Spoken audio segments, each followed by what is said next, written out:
नमस्कार दोस्तों, superfast series में आपका स्वागत है। तो आज से हम आप लोग के लिए बिहार बोर्ड प्रवेश परीक्षा 2022 की क्लास से स्टार्ट कर दिए हैं और इस चैनल पे आप लोग को सभी सब्जेक्ट का क्लास दिया जाएगा, चाहे जीके जीएस हो, चाहे शिक्षण शास्त्र हो, हिंदी हो, रीजनिंग हो, सभी विषय की क्लास दिया जाएगा। ठीक है। और आप लोग का जो है 120 नंबर का एग्जाम होगा और आप लोग कोशिश कीजिए कि 120 में 100 प्लस मार्क आए, क्योंकि देखिए 100 नंबर ले आइएगा तो आप लोग का फुल्ली गवर्नमेंट कॉलेज में नामांकन हो जाएगा और फुल्ली गवर्नमेंट कॉलेज में फ्री में नामांकन होता है। आप लोग को जो है फुल्ली 1.5 लाख रुपया बच जाएगा।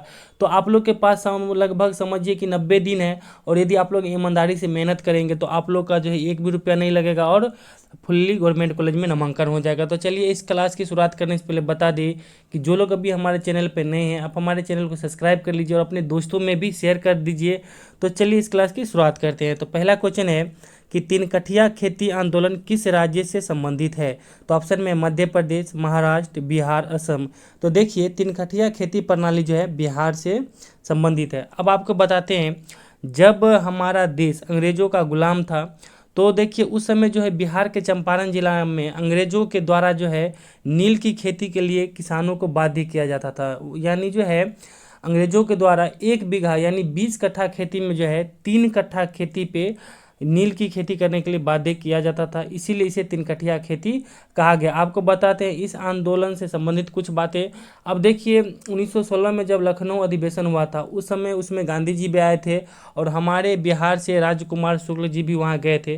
तो इन्होंने जो है चंपारण के किसान का दुर्दशा गांधी जी को बताए और गांधी जी उन्हीं के आमंत्रण पर जो 1917 में बिहार आए और उन्हीं के नेतृत्व में जो है चंपारण आंदोलन हुआ था। ठीक है। तो चलिए अब अगला क्वेश्चन देखते हैं। अगला क्वेश्चन है कि सूर्य का ताप किससे मापा जाता है? तो ऑप्शन में बैरोमीटर, पायरोमीटर, मोनोमीटर, इनमें से कोई नहीं। तो देखिए सूर्य का ताप जो है पायरोमीटर से मापा जाता है, यानी जो है अधिक ताप जो है पायरोमीटर से मापा जाता है। और सूर्य की दूरी आपको पता होगा कि सूर्य का दूरी जो है प्रकाश वर्ष से मापा जाता है। और देखिए बैरोमीटर से वायु दाब मापते हैं और मोनोमीटर से भी वायु दाब मापते हैं, मगर दोनों में अंतर है।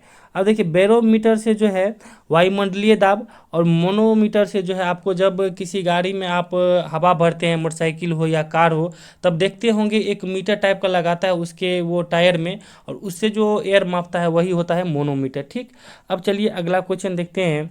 अगला क्वेश्चन है कि भारत में सबसे अधिक चावल का उत्पादन किस राज्य में होता है? तो ऑप्शन में बिहार, उत्तर प्रदेश, पंजाब, पश्चिम बंगाल। तो देखिए भारत में जो है सबसे अधिक चावल का उत्पादन पश्चिम बंगाल में होता है। ठीक। अब देखिए पंजाब में जो है प्रति हेक्टर सबसे ज़्यादा खेती होता है और उत्तर प्रदेश में जो है भारत के सबसे ज़्यादा आपको खेती होता है। यानी भारत में सबसे ज़्यादा अनाज उत्पादन पूछे तो उत्तर प्रदेश होगा और प्रति हेक्टर जो है पंजाब होगा। ठीक है। और बिहार में देखिए बिहार में भी आपको सामान्यतः, क्योंकि उधर उत्तर भारत देखिए मैदानी क्षेत्र है, यहाँ भी आपको चावल हो या मक्का हो, गेहूँ हो, बहुत अच्छा उपज जाता है, मगर कोई लिस्ट में ऐसा नाम नहीं है। और बिहार के यहाँ हाजीपुर में देखिए केला उत्पादन में जो है भारत में प्रसिद्ध है। अब चलिए अगला क्वेश्चन देखते हैं। अगला क्वेश्चन है कि मुख्यमंत्री को उसके पद की शपथ कौन दिलाता है? तो ऑप्शन में राज्यपाल, प्रधानमंत्री, राष्ट्रपति, मुख्य न्यायाधीश। तो देखिए मुख्यमंत्री को जो है उसके पद की शपथ कौन दिलाता है? राज्यपाल दिलाता है। और आपको बताते हैं कि मुख्यमंत्री का जो है नियुक्ति होता है, प्रधानमंत्री की भी नियुक्ति होती है और प्रधानमंत्री को उसके पद की शपथ राष्ट्रपति दिलाता है और राष्ट्रपति को जो है उसके पद की शपथ सुप्रीम कोर्ट के मुख्य न्यायाधीश दिलाता है। और मुख्य न्यायाधीश चाहे आपको देखिए सुप्रीम कोर्ट के मुख्य न्यायाधीश को जो है राष्ट्रपति दिलाता है शपथ और हाई कोर्ट के मुख्य न्यायाधीश को कौन दिलाता है? राज्यपाल। यानी ऊपर जो है अगर मुख्य न्यायाधीश होगा सुप्रीम कोर्ट में तो राष्ट्रपति, और राज्य में अगर मुख्य न्यायाधीश है आपको हाई कोर्ट का तो उसको जो है राज्यपाल दिलाएगा। अब चलिए अगला क्वेश्चन देखते हैं। अगला क्वेश्चन है कि भारतीय संविधान में नीति निर्देशक तत्व कहाँ से लिया गया है? तो ऑप्शन में अमेरिका, ब्रिटेन, आयरलैंड, रूस। तो भारतीय संविधान में जो है नीति निर्देशक तत्व जो है आयरलैंड से लिया गया है, अमेरिका से मौलिक अधिकार लिया गया है, ब्रिटेन से संसदीय प्रणाली लिया गया है, रूस से जो है मौलिक कर्तव्य लिया गया है। अब चलिए अगला क्वेश्चन देखते हैं। अगला क्वेश्चन है कि दूध का रंग सफ़ेद किसके कारण होता है? तो ऑप्शन में कुर्कुमिन, केसिन, लाइकोपिन, विटामिन। तो दूध का जो है सफ़ेद रंग केसिन के कारण होता है, हल्दी का पीला रंग कुर्कुमिन के कारण होता है, टमाटर का लाल रंग लाइकोपिन के कारण होता है और चुकंदर का जो है लाल रंग जो होता है विटामिन के कारण होता है। अब अगला क्वेश्चन है कि सबसे कठोरतम पदार्थ कौन है? तो ऑप्शन में लोहा, सोना, हीरा, प्लेटिनम। तो देखिए सबसे कठोरतम पदार्थ जो है हीरा हो जाएगा, ठीक है। मगर सबसे कठोरतम यदि धातु पूछे तो प्लेटिनम होगा। अब देखिए भारत में जो है सोना सबसे ज़्यादा कोलार खान कर्नाटक में होता है। और लोहा की बात की जाए तो लोहा जो है आपको झारखंड और उड़ीसा के सीमावर्ती इलाके में सबसे ज़्यादा उत्पादन होता है। अब अगला क्वेश्चन है कि गांधी जी ने दांडी यात्रा कहाँ से प्रारंभ किया था? तो ऑप्शन में कोचराब आश्रम, साबरमती आश्रम, अहमदाबाद, पटना। तो देखिए गांधी जी जो है दांडी यात्रा साबरमती आश्रम से शुरू किए थे और इन्होंने जो है 12 मार्च 1930 को साबरमती आश्रम से वो जो है नमक कर के विरोध में यह आंदोलन शुरू किया था और यह आंदोलन टोटल 24 दिनों तक चला था, ठीक है। अब चलिए अगला क्वेश्चन देखते हैं।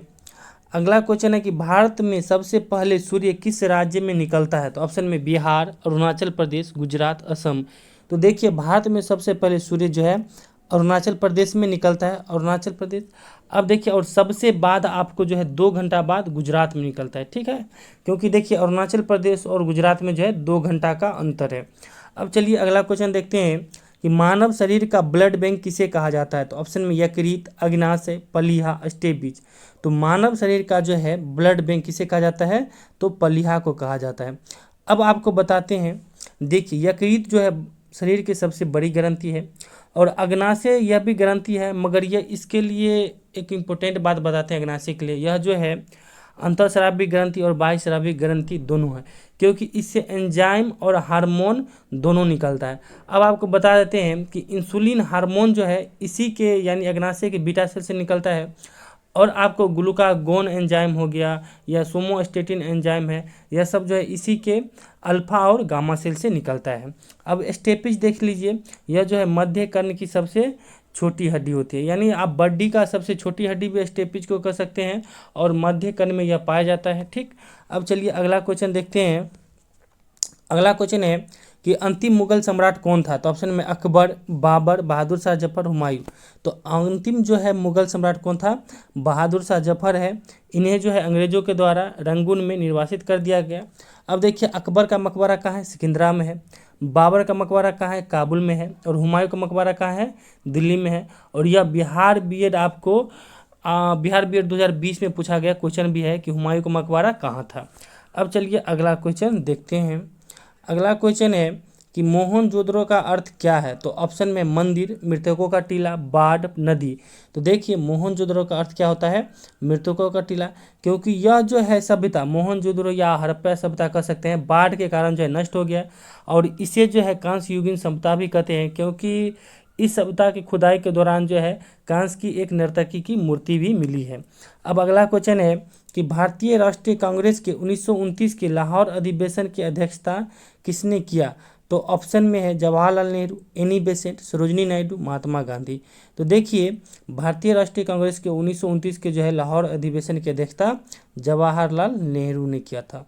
अब आपको बताते हैं एनी बेसेंट जो है भारतीय राष्ट्रीय कांग्रेस की पहली महिला अध्यक्ष कब की थी? तो 1917 में।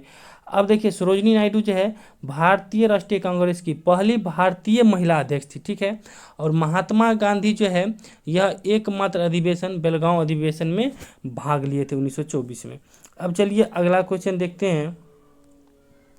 अगला क्वेश्चन है कि दूध में कौन विटामिन नहीं पाया जाता है? तो ऑप्शन में vitamin A, vitamin B, vitamin C, vitamin D. तो देखिए दूध में जो है विटामिन सी नहीं पाया जाता है। आपको बताते हैं विटामिन सी के अलावा दूध में सभी एंजाइम हो, विटामिन हो या मिनरल्स हो, सभी पाया जाता है, क्योंकि इसे जो है पूर्ण आहार का दर्जा दिया गया है, इसीलिए क्योंकि इसमें सभी चीज़ पाया जाता है विटामिन सी के अलावा। अब देखिए विटामिन ए सबसे ज़्यादा किस में पाया जाता है? गाजर में पाया जाता है। विटामिन बी हरी सब्जी में पाया जाता है। और विटामिन डी, देखिए विटामिन डी वैसे हमारे बॉडी में जो है सूर्य के ताप से मिल जाता है और वैसे मछली के तेल में भी विटामिन डी पाया जाता है। अब अगला क्वेश्चन है कि ऑपरेशन गर्म हवा और सर्द हवा का संचालन किसके द्वारा किया जाता है? तो ऑप्शन में बीएसएफ, आईटीबीपी, सीआरपीएफ, सीआईएसएफ। तो देखिए ऑपरेशन गर्म हवा और सर्द हवा का संचालन जो है बॉर्डर सिक्योरिटी फोर्स यानी बीएसएफ के द्वारा किया जाता है। अब देखिए बीएसएफ का मुख्यालय कहाँ है? तो बीएसएफ का मुख्यालय नई दिल्ली में है। आईटीबीपी का मुख्यालय भी नई दिल्ली में है, सीआरपीएफ का मुख्यालय भी नई दिल्ली में है, और सीआईएसएफ का मुख्यालय कहाँ है? दिल्ली में है। नई दिल्ली और दिल्ली में अंतर है, ठीक ना। अब चलिए अगला क्वेश्चन है कि इंसुलिन की कमी से कौन बीमारी होता है? तो ऑप्शन में है पीलिया, टाइफाइड, मधुमेह, रतौंधी। तो देखिए इंसुलिन की कमी से जो है ये मधुमेह होता है। अब देखिए पीलिया जो है वायरस के कारण होता है, और यह जो है दूषित खाना या संक्रमित, जो पीलिया से संक्रमित व्यक्ति है उसके संक्रमण में आने से भी पीलिया हो जाता है, और इसमें जो है शरीर या नाखून, बाल ये पीला होने लगता है। टाइफाइड आपको जो है दूषित खाना खाने से होता है या पानी पीने से होता है। और देखिए रतौंधी जो है विटामिन ए की कमी से होता है। अब चलिए अगला क्वेश्चन देखते हैं। अगला क्वेश्चन है कि केसरी पुस्तक किसने लिखी है? तो ऑप्शन में महात्मा गांधी का, ये है बाल गंगाधर तिलक, जवाहरलाल नेहरू, और डी में जो है यहाँ आ गया है कालिदास। तो देखिए केसरी पुस्तक जो है किसने लिखा था? तो यह जो है बाल गंगाधर तिलक ने लिखा था। इनके और एक पुस्तक है मराठा भी है। अब देखिए महात्मा गांधी की कुछ पुस्तकें देख लेते हैं। ऑप्शन ए में है ना महात्मा गांधी, इनकी कुछ पुस्तकें देख लेते हैं। तो देखिए महात्मा गांधी का हिंद स्वराज हो गया, या आपको इनकी पत्रिका क्या है? हरिजन है। यह सब जो महात्मा गांधी की है। और देखिए जवाहरलाल नेहरू के द्वारा लिखित पुस्तक है माई डिस्कवरी ऑफ इंडिया। और कालिदास जैसे अभिज्ञान शाकुंतलम हो गया, ऋतुसंहार हो गया, मेघदूतम हो गया, यह सब किसकी है? कालिदास की है, ठीक ना। अब चलिए अगला क्वेश्चन देखते हैं। अगला क्वेश्चन है कि निम्न में कौन भारत नहीं आया था? तो ऑप्शन में Megasthenes, Columbus, Vasco da Gama, Lord Mayo. तो देखिए इसमें से जो है कोलंबस जो है भारत नहीं आया था, यह जो है अमेरिका का खोज किया था। अब देखिए मेगास्थनीज जो है चंद्रगुप्त मौर्य के दरबार में आया था। वास्को डिगामा जो है भारत आया था 1498 में कालीकट बंदरगाह पर। और लॉर्ड मेयो के समय में 1872 में जो भारत में जनगणना की शुरुआत हुई थी, यानी लॉर्ड मेयो भी भारत आया था।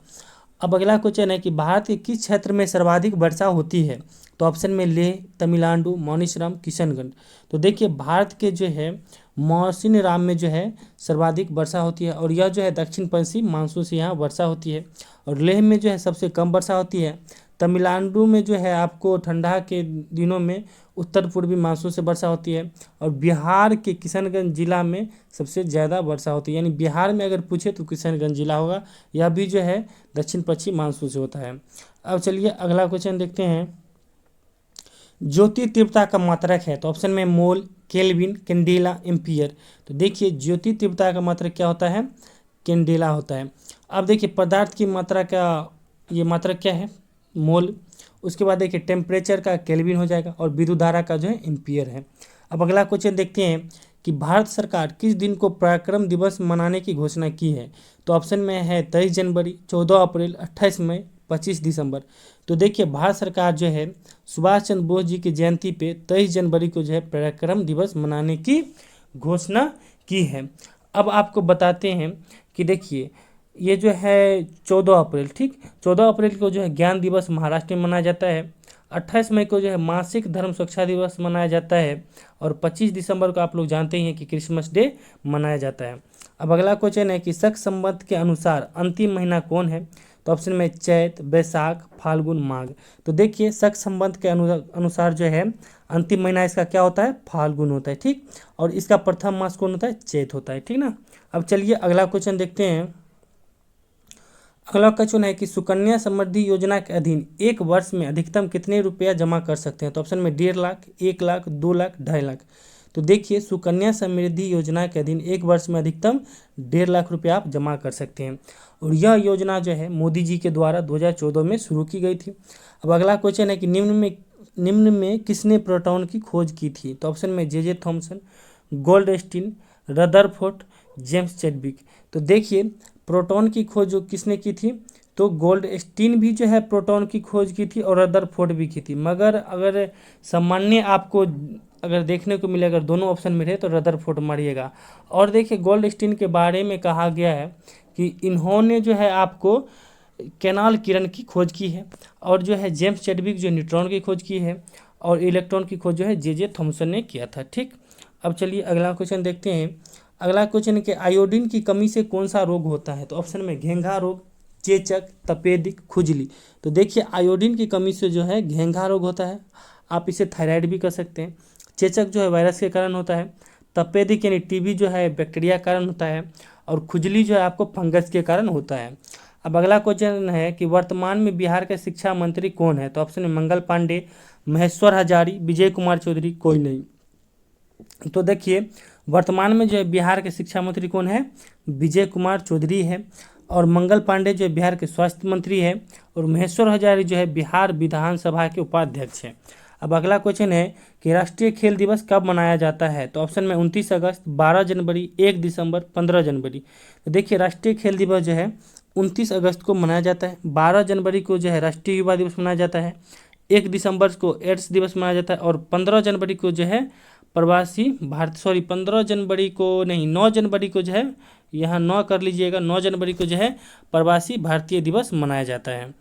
अब चलिए अगला क्वेश्चन देखते हैं कि किस राज्य में सर्वाधिक जनजातियाँ पाई जाती है? तो ऑप्शन में राजस्थान, मध्य प्रदेश, सिक्किम, उत्तर प्रदेश।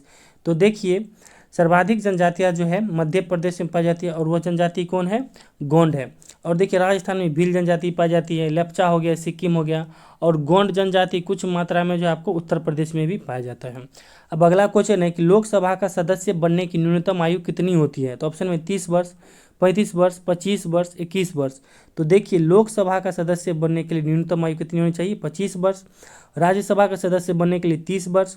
और आपको राष्ट्रपति हो या राज्यपाल बनने के लिए उम्र कितना चाहिए? 35 वर्ष। और आपको पंचायती राज में, जब पंचायत में निर्वाचन में आपको खड़ा होने के लिए कितना चाहिए? 21 वर्ष चाहिए उम्र। ठीक। अब चलिए अगला क्वेश्चन देखते हैं। अगला क्वेश्चन है कि मानव रक्त का पीएच मान कितना होता है? तो ऑप्शन में 2.4, 7.4, 7, 6। तो देखिए मानव रक्त का पीएच मान होता है 7.4, यानी जो है मानव का रक्त क्षारीय होता है। और नींबू का पीएच मान 2.4 होता है। 7 पे किसी भी विलयन हो, किसी भी पदार्थ का पीएच मान उदासीन होता है। और मूत्र का पीएच मान कितना होता है? लगभग 6 से लेके 6.5 कर सकते हैं। ठीक है, अप्रोक्स दिया रहता है तो 6 भी आप मान सकते हैं। अब अगला क्वेश्चन है कि माँ की रसोई योजना किस राज्य ने शुरू किया है? तो ऑप्शन में दिल्ली, पश्चिम बंगाल, बिहार, पंजाब। तो माँ की रसोई योजना जो है पश्चिम बंगाल सरकार ने शुरू किया था। और दिल्ली सरकार देखिए यह जो है जहाँ वोट वहाँ वैक्सीन योजना शुरू किया था। उसके बाद देखिए बिहार में जो है जल जीवन हरियाली योजना हो गया। पंजाब में जो है हर घर पानी हर घर सफाई मिशन शुरू किया गया था। अब अगला क्वेश्चन है कि भारत का प्रथम समाचार पत्र था? तो ऑप्शन में अमरवाणी, बंगाल गजट, क्रॉनिकल, केसरी। तो देखिए भारत का प्रथम समाचार पत्र था कौन? तो बंगाल गजट था। यह जो है आपको बताते हैं बंगाल गजट 1780 में शुरू किया गया था जेम्स अगस्टन हिक्की के द्वारा। अब देखिए जैसे केसरी और मराठा किसके है? बाल गंगाधर तिलक की। अब अगला क्वेश्चन है कि भारत का राष्ट्रीय खेल है? तो ऑप्शन में कबड्डी, क्रिकेट, हॉकी, फुटबॉल। तो देखिए भारत का राष्ट्रीय खेल जो है हॉकी है। और हॉकी में कितने खिलाड़ी होते हैं? तो 11 खिलाड़ी होते हैं। अब देखिए कबड्डी में जो है नहीं सॉरी, हाँ कबड्डी में 7 होते हैं। देखिए कबड्डी में जो है 7 खिलाड़ी होते हैं। और क्रिकेट में 11 खिलाड़ी होते हैं। और फुटबॉल में कितने होते हैं? 11 होते हैं। ठीक है। अब आपको देखिए जैसा कि बताए, देखिए कबड्डी में क्या, जैसे आपको हो गया 7-7, यानी 7 एक पार्ट से और 7 एक पार्ट से, यानी 14 खिलाड़ी मिलके खेलते हैं। और हॉकी में भी जो है आपको 11-11 खिलाड़ी मिलके खेलते हैं। और फुटबॉल में भी जो है 11-11 खिलाड़ी मतलब मिलके खेलते हैं। ठीक है। सिर्फ क्रिकेट में जो है एक टीम का कोई खेलता है और एक टीम का बैठा रहता है। अब अगला क्वेश्चन है कि अधिकतम शाकाहारी प्रोटीन पाए जाते हैं? तो ऑप्शन में अनाज में, दालों में, सब्जियों में, दूध में। तो अधिकतम शाकाहारी प्रोटीन जो है किस में पाए जाते हैं? दालों में पाए जाते हैं। ठीक है। और वैसे कहा जाता है कि सबसे ज़्यादा प्रोटीन जो है शाकाहारियों के लिए सोयाबीन में पाया जाता है। अब अगला क्वेश्चन देखते हैं कि तंबाकू में पाए जाने वाला रसायन है? तो ऑप्शन में मार्फिन, निकोटिन, हेरोइन, कोई नहीं। तो देखिए इस क्वेश्चन का आंसर आप लोग कमेंट में दीजिएगा, क्योंकि यह आसान क्वेश्चन है और आप लोग चाहते हैं कि गवर्नमेंट कॉलेज मिले, तो आप लोग अभी से मेहनत में लग जाइए। देखिए आज जो है 5 क्वेश्चन हम टाइप नहीं कर पाए, क्योंकि जो है जीके जीएस आप लोग को 40 क्वेश्चन पूछा जाता है। आज हम 35 क्वेश्चन का ही डिस्कशन कराए हैं। तो आप लोग हमारे साथ बने रहिए, और यदि वीडियो अच्छा लगा हो तो प्लीज़ वीडियो को लाइक कीजिए और अपने दोस्तों में शेयर भी कीजिए। तो चलिए thank you, all the best, और हमारे साथ बने रहिए। Thank you.